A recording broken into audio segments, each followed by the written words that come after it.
Magpapausok tayo ngayon ka Farm Life kasi kahit araw marami pong mga lamok dito, tapos langaw, kaya magpapausok tayo ngayon gamit ang ating diesel fuel. Tapos mamaya mag-spray tayo sa ating mga baboy at sa ating kulungan.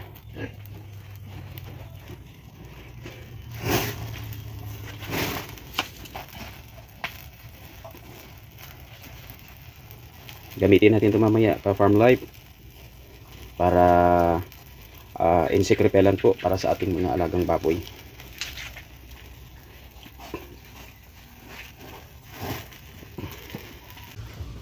Magandang umaga po ka Farm Life. Dito po tayo ngayon sa aking kulungan at maglilinis po ako ngayon ng aking kulungan.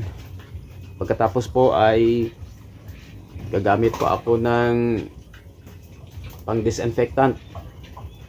Hindi po ako expert. Ito po ay napanood ko lang sa mga kaibigan nating nag-feature po ng paggamit ng diesel para panlaban po sa ASF. Kaya ngayon po ay susubukan ko rin po sa aking kulungan, sa aking mga baboy. Pero bago po ang lahat, lilinisin ko po muna yung kanilang kulungan at papaliguan yung aking mga alaga. Natapos na po nating linisin yung ating kulungan at tayo po ay magpapakain na ngayon. Tapos mamaya-maya pagkatapos nila kumain, saka na po ako mag-apply ng crude oil po para i-spray sa kanila at sa palibot po ng ating sa mga pader po ng ating kulungan. Papakain po muna ako.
Sa Farm Life, hindi talaga maganda yung pakainan ko.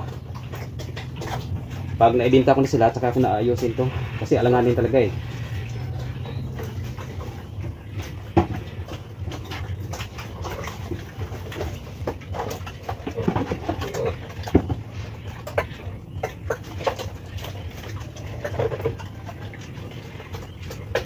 Ngayon po ay August 31, 2 months and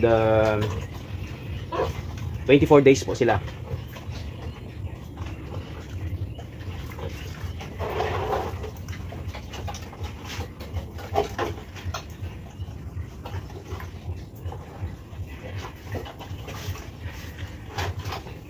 Buti naman ka Farm Life at nakakasurvive na itong mga alaga ko. Sana tuloy-tuloy ito. Mga 2 linggo pa siguro i-dispose na natin to kasi manganganak na tong alaga kong native eh. Pag manganak siya, dapat naka-ready na tong parwinten ko.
Ito ka-farm life, katatapos lang nilang kumain, busog na sila. Ito may natira, as usual may natira tayong pagkain dito para to mamaya maya kakainin nila. Pero yung gagawin natin ngayon ay mag-spray na po tayo ng crude oil.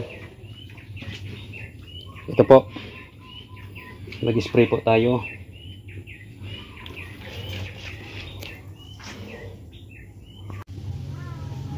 Okay ka farm life, kunin muna natin itong mga pagkain nila, baka matamaan ng spray natin eh. Kunin muna natin.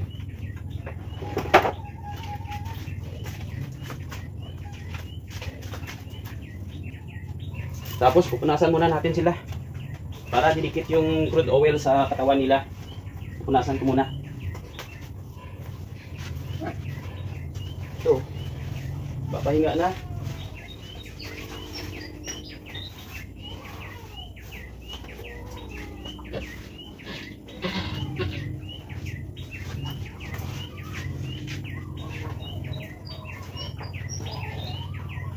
Farm life, first time ko itong gamitin.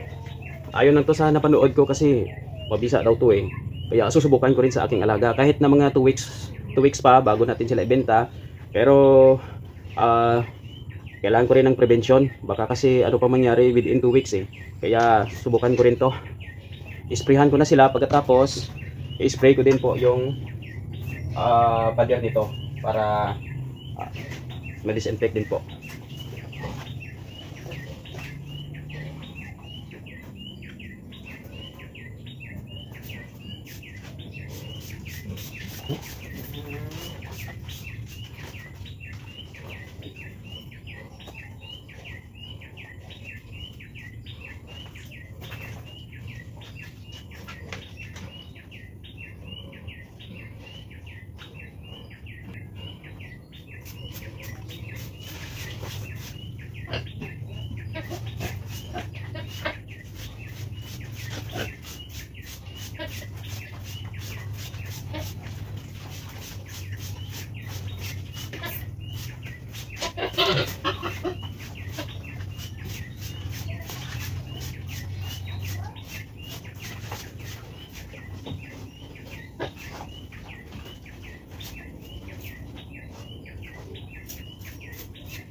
Maraming salamat po sa nagbahagi ng kanilang kaalaman tungkol po sa paggamit ng diesel.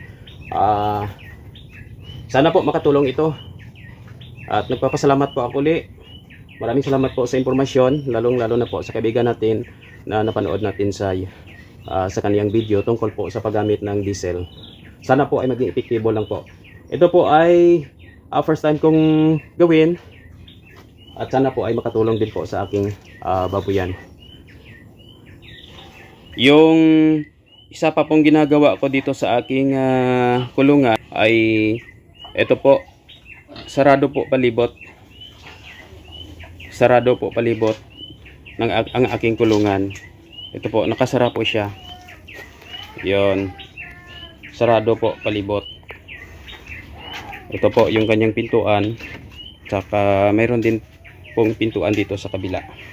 Nakasara po to palagi kasi maaari pong mapasok ito ng mga aso o kaya ng mga itik na maaari pong magdala ng virus sa ating kulungan.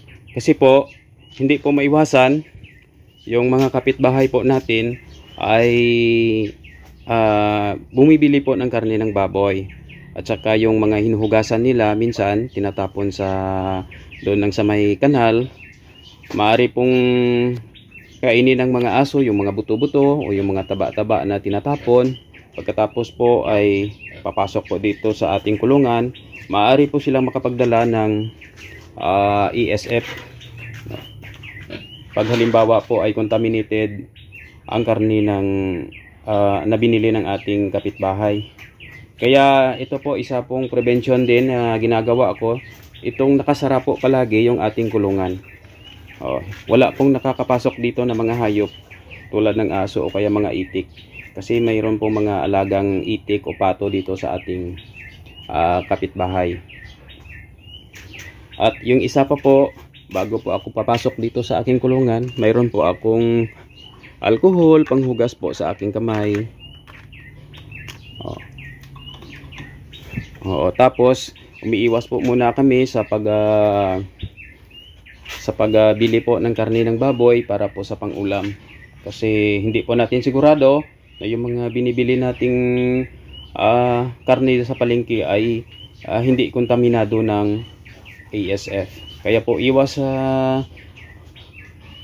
po ng karne muna ng baboy sa ating mga pangulam. Okay, sana po mga ka-farm life ay makatulong po itong ginawa natin. Gamit po itong diesel upang makaiwas po tayo sa ASF. Dito po ngayon sa aming lugar, kukunti na lang talaga yung nag-aalaga ng baboy. Tapos po, yung presyo ng baboy ngayon ay nasa 185 to 190 na po yung per kilo sa buhay.